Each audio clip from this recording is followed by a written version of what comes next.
দেয়ালের লিখন শহীদদের কাফনের মতোই পরিষ্কার, পড়তে না পারলে কপালের লিখন যাবে না খণ্ডন। বাংলাদেশে একটা রাজনৈতিক ভূমিকম্প চলমান, শিকড় আলগা হয়ে গেছে যেসব গাছের, দমকা বাতাসও তাদের জন্য বিপজ্জনক। ছাত্রছাত্রীদের শত্রু বানিয়ে দেশ চালানো যায় না। ওরা সারা দেশের দেয়ালে যা লিখে রেখেছে তা সকলেরই পড়তে পারা দরকার, বিশেষ করে 16 বছর বয়সী পুরনো সরকারের। পুরাতন রাজনৈতিক কৌশল দিয়ে এই পরিস্থিতি সামলানো বড়ই কঠিন। দেশের প্রধান বিরোধী দল কি ছাত্র সমাজ? বিএনপি বা জামাতে ইসলামীকে যে কায়দায় মোকাবেলা করা হচ্ছে, সেই কায়দায় ছাত্র সমাজকে দমানো যাবে না। এর ফল বুমেরাং হতে বাধ্য। এই সত্যটা তো শহীদদের কাফনের মতোই পরিষ্কার।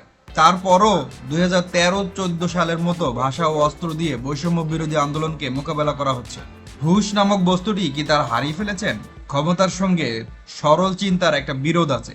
সিরাতুল মুস্তাকিম বা সরল পথ তাদের জন্য না। বৈষম্যের বিরুদ্ধে দাবি কমজোরি করতে রাজাকার ইস্যু তৈরি ব্যাকফায়ার করেছিল।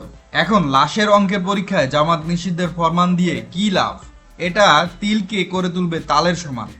সরকারের যা ক্ষতি তা তো হয়েই গেছে। নিষিদ্ধের চাদরে কি এত নিরীহ ছাত্র, তরুণ ও নিরাপদ মানুষের লাশ ঢাকা যাবে? আওয়ামী লীগ ক্ষমতা ছেড়ে দেওয়া ছাড়া আর কি দিতে পারবে দেশকে? অপরাজেয় বাংলা ভাস্কর এমনি এমনি দাঁড়িয়ে নাই। তা বলছে ছাত্ররা আজ না হলে কাল জিতবেই, তারা অপরাজেয়। ছাত্র সমাজকে শত্রু বানিয়ে আইয়ুব খান পারেননি, ইয়াহিয়া পারেননি, এরশাদও পারেননি। 2002 সালে বিএনপি সরকারের সময়ও ঢাকা বিশ্ববিদ্যালয়ের শামসুন্নাহার হলের মেয়েদের উপর মধ্যরাতে পুলিশ লেলিয়ে দেওয়া হয়েছিল। যে উপাচার্য এই অনুমতি দিয়েছিলেন তিনি আন্দোলনের মুখে পদত্যাগে বাধ্য হন। কিন্তু এত রক্ত, এত মৃত্যুর পরও ক্ষমতা ছাড়ার কোনো অন্তিম ইচ্ছা এই সরকারের দেখা যাচ্ছে না।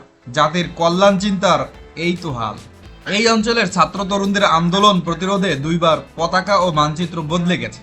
50 ও 60-এর দশকে জাতিগত বৈষম্যের বিরুদ্ধে তাদের আন্দোলনের ফল হলো পাকিস্তান ভাঙা স্বাধীনতা। ইতিহাসের শিক্ষা ভুলবার পরিণাম কি তা জানতে দয়া করে পাঠ্যপুস্তক আবার খুলুন। এইবার তারা জান কবুল করে নেমেছে। তারা দেখেছে তাদের অভিভাবকরা আপোষ করে গেছেন, মধ্যবিত্তরা নিজেদের নিয়ে ব্যস্ত। এরা নতুন, এরা মূলত উঠতি মধ্যবিত্ত ঘরের সন্তান। তারা রুখে দাঁড়িয়েছে। আজকের বাংলাদেশ কয়েক কোটি নিম্নবিত্ত ও উঠতি মধ্যবিত্ত রাজনৈতিক ও অর্থনৈতিক দিক দিয়ে কোণঠাসা। তাদের জানমাল এবং মর্যাদা বিপন্ন। তাদের সঙ্গে জড়িত আরো কোটি কোটি মানুষ। তাদের বুকে যে আগুন জ্বলছে, ন্যায় বিচার ছাড়া তাকে নেভানোর আর কোনো পদার্থ নাই। ছাত্র সমাজের বুকে যে হৃদয়, মাথায় যে বুদ্ধি আছে তা তো মানুষেরই, রোবটের না।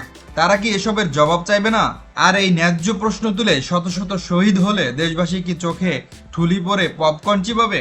সবাই দেখেছে বন্দুকের পেছনের হাতগুলোয় অনেক অন্যায়ের দাগ। সবাই জানে দেশে বহুদিন নিরপেক্ষ নির্বাচন হয় না। সবাই জানে দেশের সব প্রতিষ্ঠান আর ক্ষমতা কেন্দ্র জনগণকে পোকা ও বোকা মনে করছে। তুলকালাম করা দুর্নীতির খেসারত দিচ্ছে সাধারণ মানুষ। এমনকি দেশের বড় বড় ব্যবসায়ী ও রপ্তানিকারকরাও শান্তিতে নাই।